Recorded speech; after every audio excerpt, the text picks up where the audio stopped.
People have different sides. So does 50 Cent. But the question is, which side are you a fan of? 50 Cent, who was shot 9 times by the men of the only person he idolized growing up. I forget, why did the guy shoot you 9 times? Was it drugs or something? He was paid to do it. Is it a physical feeling? Yeah, it doesn't hurt as much as people imagine it hurts. Or the one who, about his own son, stated that he won't be bothered if his son gets hit by a bus. Or the one whose stolen bracelet was recovered by the El Chapo himself. From being raised by a lesbian drug dealer to becoming one of the biggest names in hip-hop, and in between getting shot 9 times and still managing to stay alive, it has been a wild ride for 50 Cent. Welcome to Sleuthing Scams, and today we'll be talking about the roller coaster life of 50 Cent.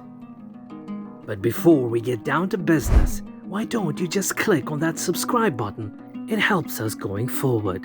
Curtis James Jackson III was born in the borough of Queens, New York City, and raised in its South Jamaica neighborhood by his mother, Sabrina. Sabrina, a drug dealer, raised Jackson until she died in a fire when Jackson was only 8 years old.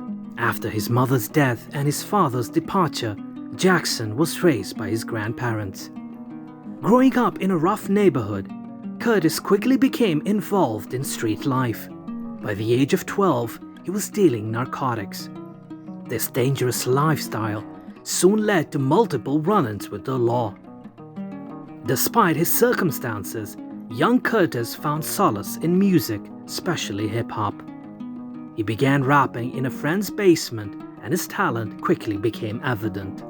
In 1996, 50 Cent met J Master Jay of Run DMC, who taught him the basics of song structure. Jay produced 50 Cent's first album, although it was never released. This mentorship was pivotal as it prepared 50 Cent for his breakthrough in the music industry. In 1999, 50 Cent signed with Columbia Records and recorded the controversial track How to Rob, where he humorously detailed how he would rob various famous artists. This track garnered significant attention and even some enemies, but it put 50 Cent on the map. However, before he could enjoy the fruits of his labor, tragedy struck. The thing is that 50 Cent didn't have any hip-hop idols around him. He was surrounded by drug dealers and gang wars. And when the time came for him to choose a hero, he chose the most notorious person in his neighborhood, Kenneth Supreme McGriff, a brutal gangster who formed his own crack cocaine distribution and manufacturing organization, which he called the Supreme Team. It was based in the Paisley Park houses in the South Jamaica section of the Queens borough of New York City. Under McGriff's leadership, the gang's numbers swelled to the hundreds and came to control the crack cocaine trade in Paisley Park, the neighborhood where McGriff was raised. Even though 50 Cent never had a chance to collaborate with him, he idolized him. In 1987, McGriff was arrested following a joint state and federal investigation, and in 1989 pleaded guilty to engaging in a continuing criminal enterprise. He was sentenced to 12 years incarceration. McGriff was released from prison on parole in early 1994 after serving approximately 5 years of his sentence. He was sent back to prison on parole violations by year's end and served another 2.5 years before being released in 1997. And when he came out, he wanted to change his profession, and that's when he chose hip-hop. When 50 Cent came to know about it, he did everything he could to be a part of Supreme's crew, but the latter decided to shake hands with Murder Inc., an American record label founded by brothers Chris and Irv Gotti in 1998. And with Murder Inc., he also got Ja Rule, the rap prodigy who was tipped to become the next big thing. 50 Cent couldn't believe his eyes when he saw his own idol rooting for another rapper. And that's when 50 Cent began finding ways to start his beef with Ja Rule.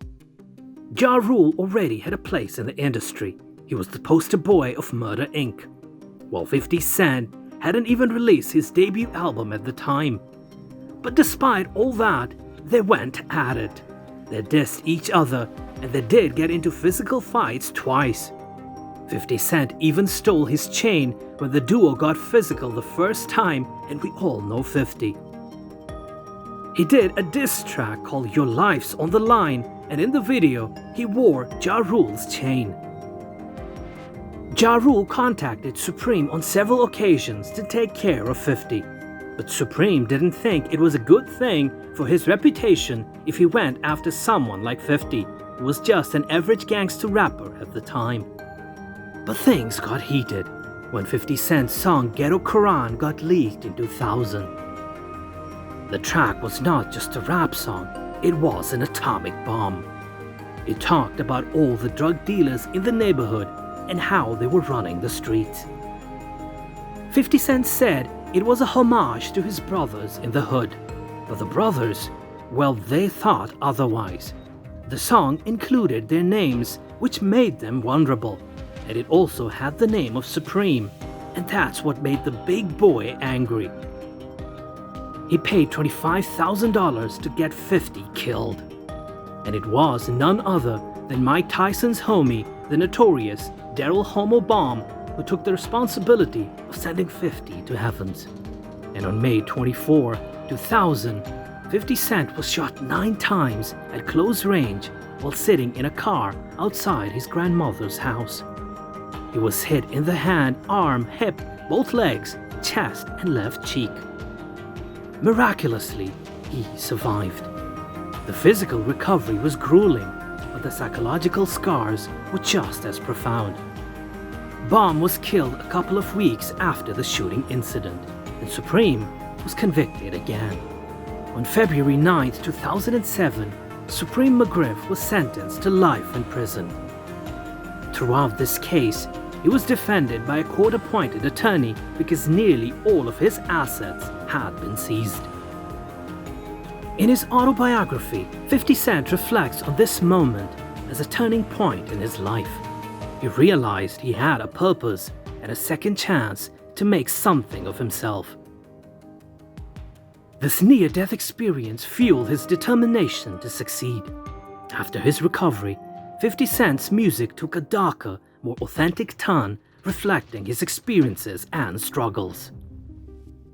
In 2002, he caught the attention of Eminem, and that was the turning point in his life. M introduced him to Dr. Dre, who signed him to a joint deal with Shady Records, Aftermath Entertainment, and Interscope Records. His debut album, Get Rich or Die Tryin', released in 2003, was a massive success. It debuted at #1 on the Billboard 200, and its lead single, In the Club, became an instant hit. The album went on to sell over 8 million copies in the United States alone, solidifying 50 Cent's status as a hip-hop heavyweight. That same year, he launched the record label G-Unit Records, namesake of a hip-hop group he formed 2 years prior. The label's initial signees were its members, fellow East Coast rappers Lloyd Banks and Tony Yayo. 50 Cent didn't just stop at music. He ventured into business, launching G-Unit Records, clothing line G-Unit Clothing Company, and a series of other ventures, including an investment in vitamin water, which reportedly netted him millions when the company was sold to Coca-Cola. In addition to his business acumen, 50 Cent pursued acting. And that's how he was getting more influential by every passing day. In a strange twist, G-Unit's trademark chain, stolen from 50 Cent's homie, was reportedly returned to him by El Chapo's men. While the details of this story are murky, it underscores the far-reaching influence and connections that 50 Cent had in various circles. Despite his success, 50 Cent's life has been riddled with controversies. His feud with other rappers like Ja Rule, The Game, and Rick Ross have often made headlines. But perhaps the most shocking revelation was his strained relationship with his eldest son, Marquise Jackson, and the mother of his child, Shaniqua Tompkins. On October 13, 1996, Jackson's girlfriend, Shaniqua, gave birth to son Marquise. Shaniqua later sued Jackson for $50 million in 2009, saying he promised to take care of her for life. The suit, with 15 causes of action, was dismissed by a judge who called it an unfortunate tale of a love relationship gone sour. His son also didn't shy away from expressing his hatred for his father. They both made several statements and tweets against each other on many occasions. In a heated exchange on social media, 50 Cent once claimed he wouldn't be upset if Marquise were hit by a bus. This statement shocked many and highlighted the deep rift between father and the son. But despite all that, he was still making Benjamins every passing second. He was played in every party and every club, and he topped all charts and bagged several honors, including a Grammy as well. Despite his immense success, 50 Cent's financial journey started to change its lane.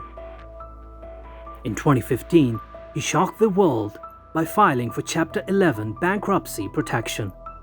It was revealed that 50 went bankrupt after a series of legal battles, including a lawsuit where he was ordered to pay $7 million for releasing a sex tape without permission. The bankruptcy filing revealed 50 Cent's debts, which were estimated between $10 million and $50 million. This financial low point was a stark contrast to his earlier financial triumphs, but it also showcased his resilience and business savvy. 50 Cent used the bankruptcy as an opportunity to restructure his finances and start anew. He continued to release music, with his work maintaining a strong presence in the hip-hop community. Additionally, his television project Power became a massive hit, significantly boosting his income and public profile. In the years following his bankruptcy, 50 Cent demonstrated remarkable financial recovery. He signed new endorsement deals, continued his acting career, and expanded his business ventures. By 2017, he had successfully paid off his debts, proving that his financial setback was merely a chapter in his ongoing story of resilience. Through all the ups and downs, 50 Cent remains a resilient figure. His ability to overcome adversity and continuously reinvent himself is nothing short of remarkable.